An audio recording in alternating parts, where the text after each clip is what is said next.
Streetwise, Intellect, Production. What's happening, everybody? Thank you for tuning in to another episode of The Bubble Podcast, your new home for Bay Area talent, presented by Streetwise Intellect Productions. I am your host, MistaRye The Realist, and I will always have something nice to talk about. In this episode of Views and Opinions, entitled, Why Do You Keep Pointing Out Those Wounds? I have a mouthful to talk about, guys. I don't want to get off of track in some cases, but you know, the whole point of this monologue is to kind of wake people up to stop pointing out scrapes on your knee that we all have as a culture. Yes, we are generally as a culture oppressed, and I'm talking about black people. And yes, it hurts. It's emotionally scarring. It's intellectually scarring. It's just all the way around bad. However, a lot of the stuff that we be pointing out are fights that we don't even have to go through in this time of day. And that is the reason why I want to get this episode going. Let me introduce the topic once more. This is Views and Opinions, and this episode is called, Why Do You Keep Pointing Out Those Wounds?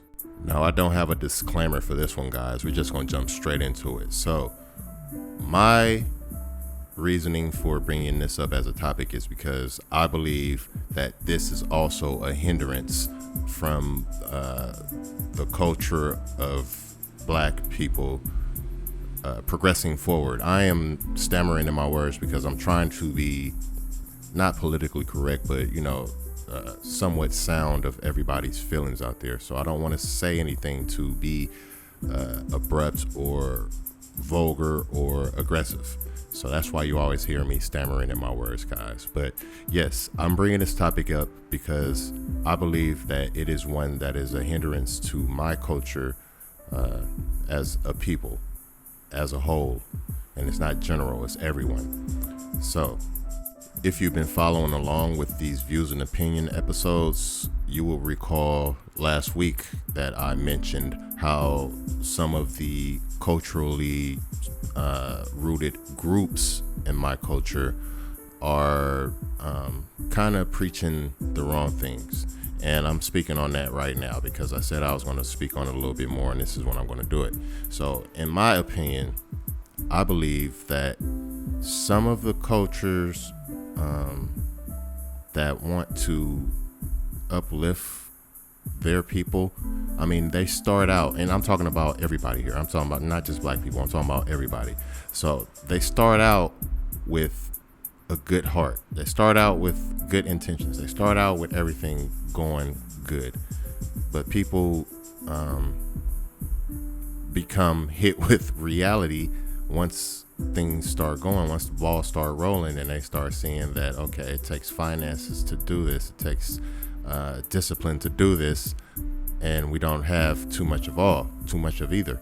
So what tends to happen, I'm not saying this happens with every group, but what tends to happen with these groups is that they become financially sound on government aid, and that entail brings a little bit more or a little bit less control on the part of that group. That group is more marginalized into what they can say or what they can't say because they are subsidized now. And like I said, it's not every group, but it's a lot of the groups out here. So for them to preach the truth, yes, it is truth that we are oppressed. Yes, we are facing a lot of stuff out here in the world that is making it difficult for us to live in the world. However, once you start dying down or dialing back from that rhetoric and your actions are not following behind that, then it becomes questionable. And I'm one of those people that questions it because I'm a people watcher. I am a people watcher. That's why I call myself a realist. I am a people watcher, and I like watching all of the actions of people. I know a lot about human interactions, but I don't know everything.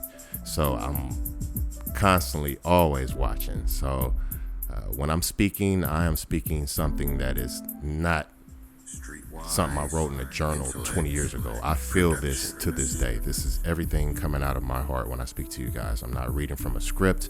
I'm not reading from something that was pre-written. It's nothing like that. Everything that I'm speaking on is real, and it's coming from the heart. And I'm black, so I feel like I can speak on this. So when it comes to these groups, pro-black groups, La Raza groups, even some of the Asian groups, they become government subsidized, and the message becomes watered down and diluted to where you can't see it anymore. It becomes translucent. So that is my thing against that, and that is like one of the main reasons I brought up the topic, because it's like, why do we keep pointing out these old wounds? I mean, it's like, you know, they don't have the water hose and the dogs out anymore. I mean, yes, there is an elevated and an evolved form of it still happening. However, bringing up all of this stuff that's still in black and white visuals, I mean, come on, guys. Let's talk about something that the children and the generations that are behind us can relate to. So that's why I'm saying, hey, quit pointing out the damn wounds, because when we're young, or when we're younger, we learn to fall, we learn to get up, and we keep walking. We don't keep pointing out the wounds or whatever that we got when we fell on that rock or whatever. You know, we keep walking and we keep going. And that is the message I'm trying to bring across in this monologue. You know, I kind of speak to some of my peers in a manner of saying things like, I don't do, my actions aren't for the people around me anymore. I'm not looking to have the people that I call brothers, or the people I call sisters, or the people I call family. I'm not looking for any kind of acknowledgement or backup from them. I'm not looking for that anymore. What I do now, what I speak on now, the actions that I put forth now are for the younger generation.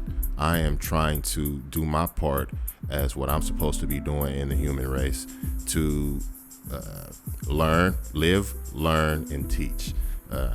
Now, a lot of the stuff that I may have been teaching through influence may not have been good, but that's a learning experience for me and the people that were involved in that. So back to the point. So looking at these wounds, you know, or pointing out these wounds, it's not a good thing, because now we have the younger generation growing up with this stigma in mind that, okay, I'm not going to put forth my best effort because the system is already against me.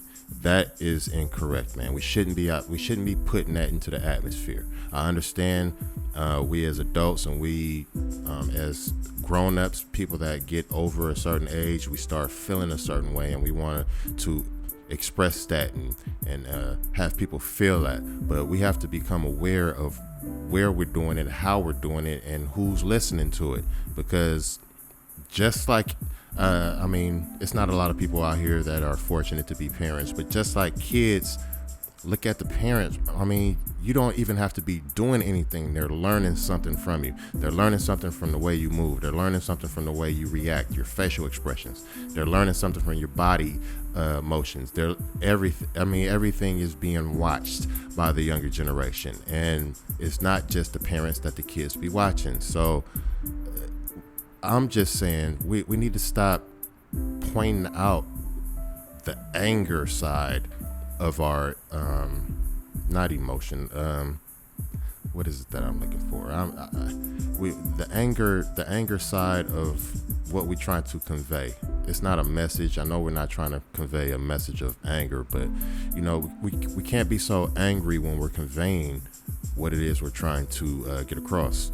That right there is the first thing and only thing that people will remember out of that exchange. I mean, folks over 30, 40 years old, look at it. Why are you so angry when you have debates or arguments about something that's culturally based? Why is it that your point gets you so tense and your voice gets so raised that you can't really formulate your words? Why is that? I'm the same way. I used to be the same way. I'm still the same way. Been working on it, but I'm gonna tell you why. It is because we have been pointed the same wounds have been pointed out to us by our parents that have been pointed out to them.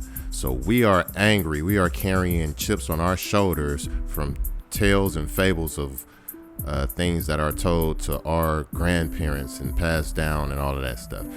When have you experienced anything like blatantly holding you back from any type of advancement in life?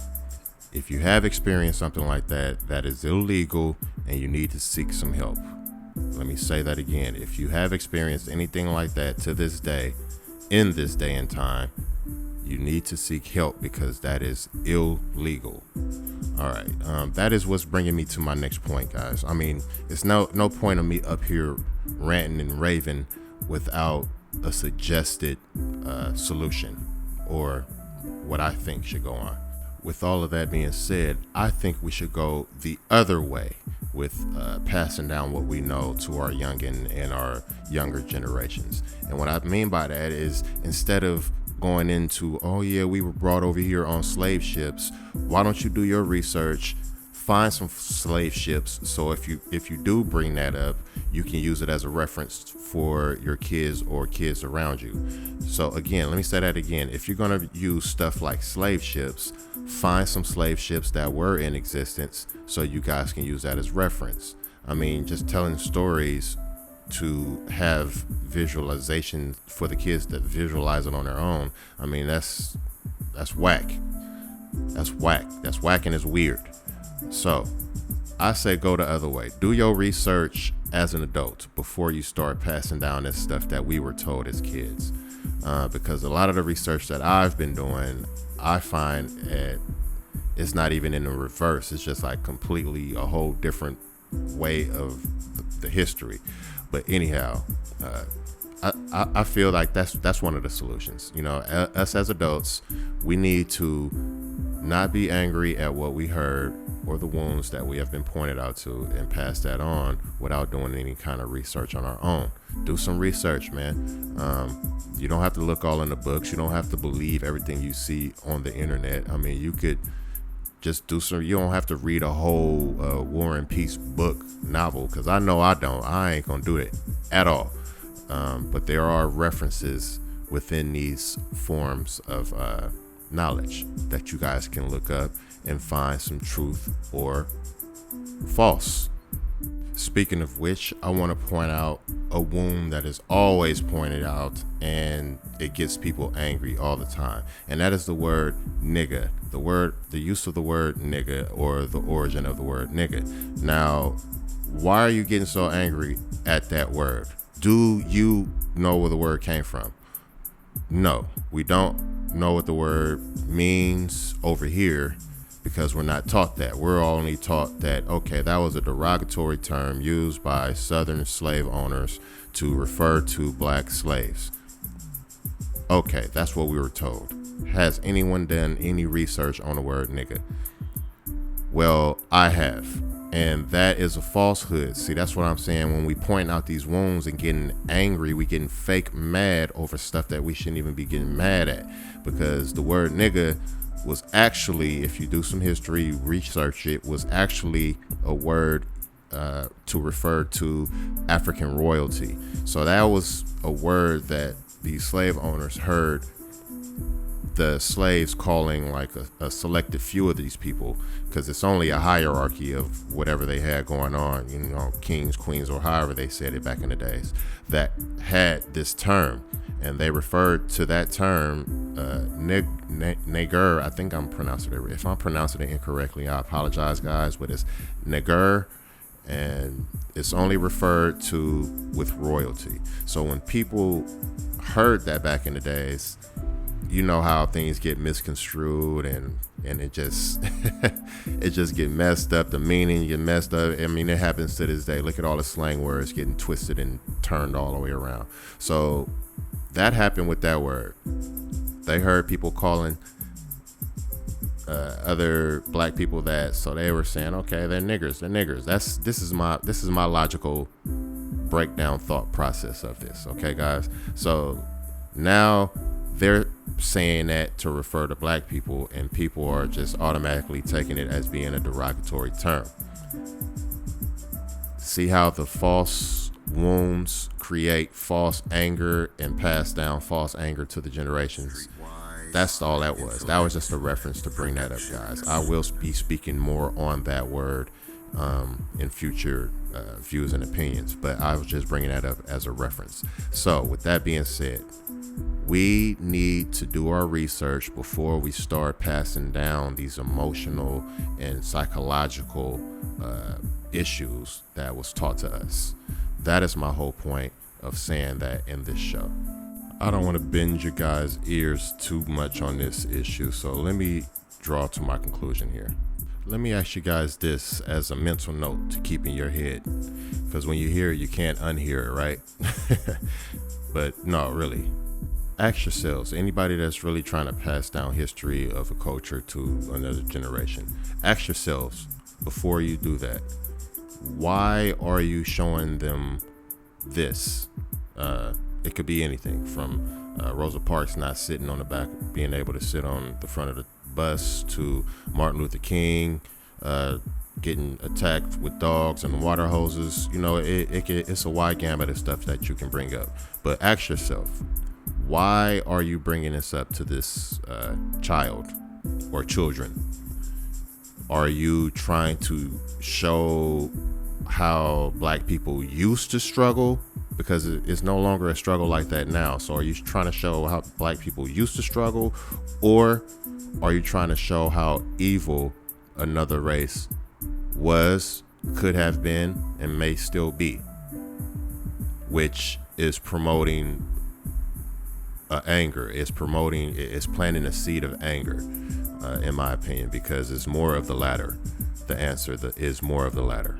People are trying to show how evil these people are, or how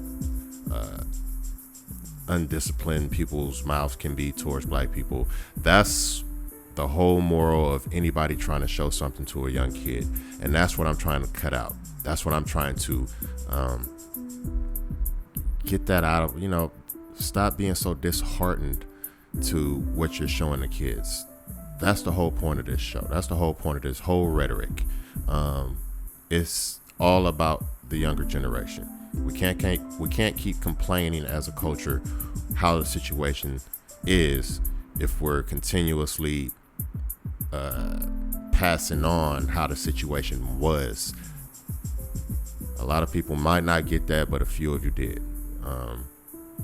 Anyhow, like I said, I like to keep these shows to like 15-20 minutes, guys.